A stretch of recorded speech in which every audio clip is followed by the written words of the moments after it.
Hello students, स्वागत है आप सभी का एक नए वीडियो में। और आप सभी स्टूडेंट्स के लिए गुड न्यूज़ है। अगर आपका भी यूपी स्कॉलरशिप 2023-24 का अभी तक स्टेटस वेरीफाइड नहीं हुआ है तो कौन कौन से ऐसे स्टेटस है जो ऑटोमेटिकली अभी वेरीफाइड हो जाएंगे एक दो दिन के अंतराल में।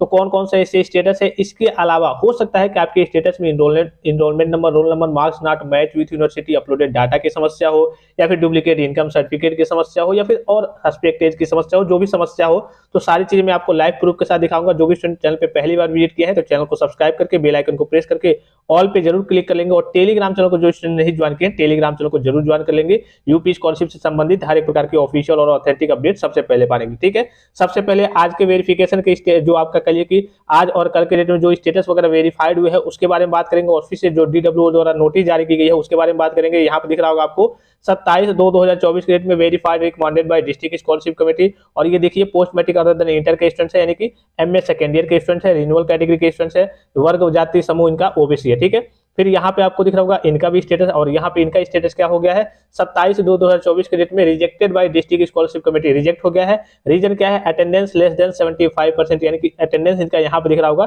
68% ही है। और इन्होंने करेक्शन भी कराया था। ठीक है, अब करेक्शन की बात करें, देखिए काफी सारे स्टूडेंट्स वगैरह करेक्शन कराए हैं, लेकिन मैंने आपको पहले भी इन्फॉर्म किया था अटेंडेंस की समस्या होगी या फिर आपका रिजल्ट वगैरह डिक्लेयर नहीं हुआ है इस केस में, या फिर आपने बिना काउंसलिंग के एंट्रेंस एग्जाम दिए डायरेक्ट एडमिशन ले लिया है, तो इस केस में आप कुछ भी कराएं आपका फॉर्म रिजेक्ट होना ही होना है। जैसे कि यहाँ पे आपको दिख रहा होगा ये करेक्शन वाला डाटा है, यहाँ पे अभी पेंडिंग एट इंस्टीट्यूशन लेवल है, लेकिन DWO लेवल पे इनका फॉर्म देखा गया। अब अटेंडेंस की समस्या है तो इसमें कुछ कॉलेज वाले दोबारा नहीं कर सकते, तो इसीलिए यहाँ पे अटेंडेंस वाला जो फॉर्म है उसको रिजेक्ट कर दिया गया। ठीक है, फिर यहाँ पे अगर बात करें, यहाँ पे दिख रहा होगा अगर आपका स्टेटस कुछ इस प्रकार से दिखा रहा होगा, marks result type mismatch, attendance percentage less than 75%। अब देखिए इसमें अगर बीच में आपके ये होगा कि अटेंडेंस लेस देन 75% तो आपका फॉर्म रिजेक्ट हो जाएगा। लेकिन वही अगर होगा मार्क्स रिजल्ट टाइप मिसमैच और इनरोलमेंट नंबर, रोल नंबर या फिर सस्पेक्ट एज की समस्या होगी, या फिर रिजल्ट मिसमैच की समस्या होगी, या फिर marks role number marks not match with university uploaded data की समस्या होगी, तब आपका फॉर्म वेरीफाइड होगा। लेकिन अगर बीच में यही मेंशन होगा कि अटेंडेंस लेस देन 75%, क्योंकि इनका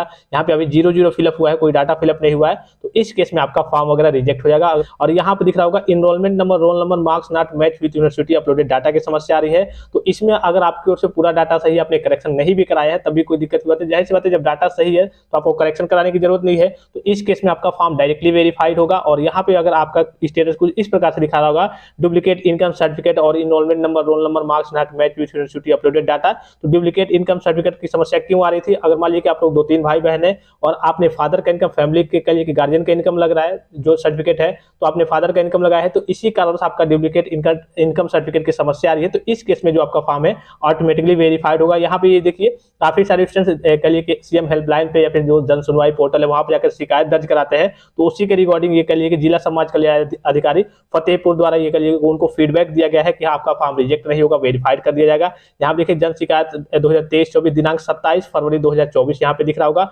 विषय की बात करें तो ऑनलाइन शिकायत संख्या इतना इतना इतना दिनांक 12/2/2024 पर अंकित प्रार्थना पत्र के निस्तारण के विषय में, यानी बहुत सारे बच्चे होते हैं जो कहिए कि शिकायत वगैरह दर्ज कराते हैं। अगर आपके स्टेटस में किसी अन्य प्रकार की समस्या है तो आप भी जाकर के 1076 पे कॉल करके CM हेल्पलाइन पे या फिर जन सुनवाई पोर्टल से जाकर के अपनी शिकायत को दर्ज करा सकते हैं। वहां से फीडबैक मिलेगा, आपके फॉर्म वगैरह की जांच होगी, या फिर देखा जाएगा कि हाँ आपका फॉर्म वाकई में वेरीफाई करने लायक था या फिर वेरीफाई होगा या फिर रिजेक्ट होगा, वहां से आपको फीडबैक वगैरह मिल जाएगा। ठीक है, यहाँ देखिए कृपया महोदय कृपया ऑनलाइन शिकायत के अंतर्गत दिनांक 12/2/2024 को क्रमांक इतना इतना इतना पर अंकित नाम दिख जाएगा आपका, जनपद फतेहपुर, तहसील फतेहपुर के शिकायती पत्र का अवलोकन करने का कष्ट करें, जो भी आपका डिस्ट्रिक्ट जहां से आपने शिकायत किया होगा, जिसके द्वारा छात्रवृत्ति आवेदन पत्र में डुप्लीकेट आय प्रदर्शित होने के संबंध में शिकायत की गई है, यानी कि डुप्लीकेट इनकम सर्टिफिकेट जो प्रदर्शित हो रहा है उसके लिए शिकायत की गई थी। उक्त के संदर्भ में सादर अवगत कराना है कि यदि छात्र द्वारा आय प्रमाण पत्र अपने भाई एवं बहन में प्रयोग करता है, मान लीजिए कि आप अभी मैंने बताया कि 2-3 भाई बहन है, गार्जियन का लग रहा है, तो जाहिर सी बात है कि सभी लोग अपने गार्जियन का ही वहां पे डाटा फिलअप करेंगे, इनकम सर्टिफिकेट फिलअप करेंगे, तो इस प्रकार से डुप्लीकेट इनकम सर्टिफिकेट की समस्या आ रही थी।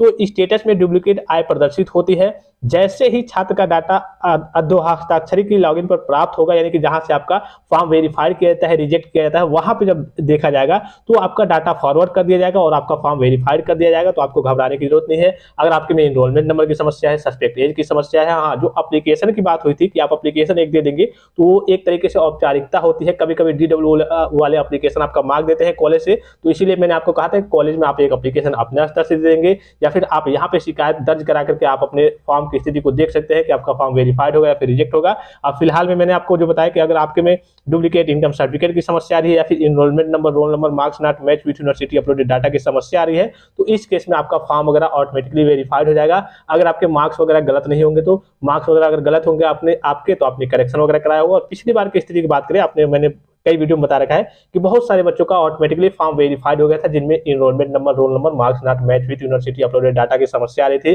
किसी में कुछ डाटा गलत भी था, थोड़ा बहुत गड़बड़ भी था, फिर भी उनका फॉर्म वेरीफाइड हो गया था। और यहाँ पे अभी देखिए, अभी डेली बाय डेली आपका स्टेटस वगैरह वेरीफाइड हो रहा है, तो आप अपना चेक करते रहेंगे। हो सकता है आजकल में आपका भी वेरीफाइड हो जाए। अगर आपका पेंडिंग है तो वेरीफाइड हो जाएगा, या फिर इनरोलमेंट नंबर सस्पेक्टेड, या फिर कल डुप्लीकेट इनकम सर्टिफिकेट की समस्या है, तब भी आपका फॉर्म ऑटोमेटिकली वेरीफाइड हो जाएगा। तो एक तरीके से ये गुड न्यूज है स्टूडेंट्स के लिए। जो स्टूडेंट शिकायत दर्ज कराते हैं तो उनको फीडबैक मिलता है कि हाँ आपका स्टेटस ऐसे है, तो आपका स्टेटस सही हो जाएगा। डायरेक्टली जब DWO लेवल पे जांच होगी तो आपका फॉर्म वेरीफाइड कर दिया जाएगा। तो ये एक तरीके से स्टूडेंट्स के लिए गुड न्यूज है। सभी का लगभग फॉर्म, जिनका भी डुप्लीकेट इनकम सर्टिफिकेट हो, इनरोलमेंट नंबर की समस्या हो, अगर उनके ओर से पूरे डाटा सही है तो उनका ऑटोमेटिकली वेरीफाइड हो जाएगा। आपको घबराने की जरूरत नहीं है। आने वाले 1-2 दिनों में, अभी तक हो सकता है कि आपका वेरीफाइड हो गया होगा, नहीं हुआ है तो आने वाले 1-2 दिन में हो जाएगा। 12 मार्च 2024 तक इसकी वेरिफिकेशन का कार्य है। उस दिन तक आपको वेट करना है, उस दिन तक आपका फॉर्म 100% वेरीफाइड हो जाएगा। और जिनका अभी पेंडिंग में है, पेंडिंग डिस्ट्रिक्ट स्कॉलरशिप कमेटी, तो उनके वेरिफिकेशन का, सबके वेरिफिकेशन का कार्य चल रहा है। डेली बाय डेली आपका स्टेटस वगैरह अपडेट हो रहा है, जैसे कि इंटरफेस पे आपको दिख भी रहा होगा। 27 तारीख के डेट में, 26 तारीख के डेट में मैंने आपको डेली बाय डेली इन्फॉर्म करते रहता हूँ। जो स्टूडेंट टेलीग्राम चैनल को नहीं ज्वाइन किए, टेलीग्राम चैनल को ज्वाइन कर लेंगे। हो सकता है कि आपके फॉर्म में किसी अन्य प्रकार की समस्या आ जाती है, बाद में आपको जानकारी चाहिए, या फिर विभाग द्वारा जो भी नोटिस आएगी, यूपी स्कॉलरशिप की रिगार्डिंग जो भी इन्फॉर्मेशन आएगी, तत्काल प्रभाव से आपको वहां पे सूचना मिल जाएगी। आई होप कि वीडियो आपको इन्फॉर्मेटिव लगा होगा। और भी कोई जानकारी चाहिए तो आप कमेंट करके पूछ सकते हैं। फिलहाल इस वीडियो में इतना ही, इजाजत दीजिए। धन्यवाद, थैंक्स फॉर वॉचिंग। मिलते हैं नेक्स्ट वीडियो में।